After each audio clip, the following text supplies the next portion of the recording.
Alright, let's dive into something that's been bubbling under the surface of Hollywood's award season, the Late-Night Emmy. But this isn't just about who's funniest or most creative. No, this award has become something else entirely. It's become the anti-Trump award. And personally, I think that's what makes this year's race so fascinating. It's not just about TV.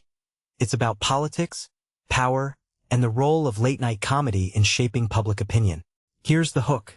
Imagine an award that's less about artistic merit and more about who Hollywood thinks should lead the charge against a sitting president. That's what the Late-Night Emmy has turned into. And if you take a step back and think about it, it's both a brilliant strategy and a risky one. Late-night hosts aren't just entertainers anymore. They're political commentators, resistance figures, and sometimes targets. What makes this really interesting is how the Emmy voters are using this category to send a message. It's not just about who's the funniest. It's about who's the most effective in pushing back against Trump. Now, let's talk about the players. Jimmy Kimmel, Stephen Colbert, John Oliver, Jon Stewart, these guys aren't just competing for ratings. They're competing for the title of chief Trump critic. One thing that immediately stands out is how Kimmel has become a favorite target of the Trump administration. I mean, the guy got suspended for jokes that clearly hit a nerve. From my perspective, that makes him a front-runner in this race. But here's the twist. Kimmel has never won an Emmy for Jimmy Kimmel Live in 24 seasons. That's wild. So, does Hollywood finally give him the nod?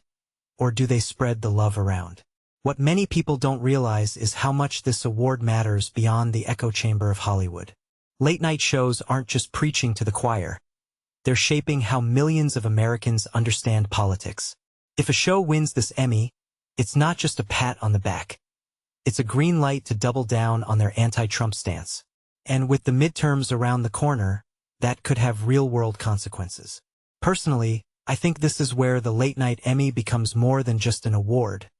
It's a political tool. Now, let's talk about the rule change. This year, more than one show could win. That's right, all 5 nominees could walk away with an Emmy if they hit 90% approval. What this really suggests is that Hollywood might be trying to unite its resistance rather than pick a single leader. In my opinion, that's a smart move. It sends a message of solidarity, which is exactly what the anti-Trump movement needs right now. But here's the kicker. If all 5 win, it's not just a victory for them.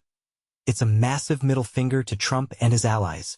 A detail I find fascinating is how Bill Maher's Real Time has been shut out of the nominations since Trump took office. Maher, who's often seen as more Trump-friendly than his peers, used to be a regular nominee. But now, crickets. This raises a deeper question. Is the Late-Night Emmy really about comedy, or is it about ideological purity? From my perspective, it's a bit of both. Hollywood is using this award to draw a line in the sand, and anyone who doesn't toe that line gets left behind. So, who wins the 2026 Anti-Trump Award? Honestly, it's hard to say. Colbert just wrapped his final season, so giving him the Emmy would be a symbolic farewell and a final jab at Trump. Oliver and Stewart are both fierce critics, and their shows are caught up in the Paramount-Warner Brothers merger drama, which many voters blame on Trump. And then there's Kimmel, who's basically been Trump's punching bag. In my opinion, Kimmel deserves it, but Hollywood might decide to spread the wealth. Here's my closing thought. The Late-Night Emmy isn't just an award. It's a statement. It's Hollywood saying, this is our resistance and we're not backing down. Whether you love it or hate it, it's a fascinating moment in TV history. And if all 5 shows win, well, let's just say Truth Social might have a meltdown. But hey, that's the point, isn't it? Let me know what you think in the comments. Who do you think deserves the Anti-Trump Award? And more importantly, what does this say about the role of late-night comedy in politics today?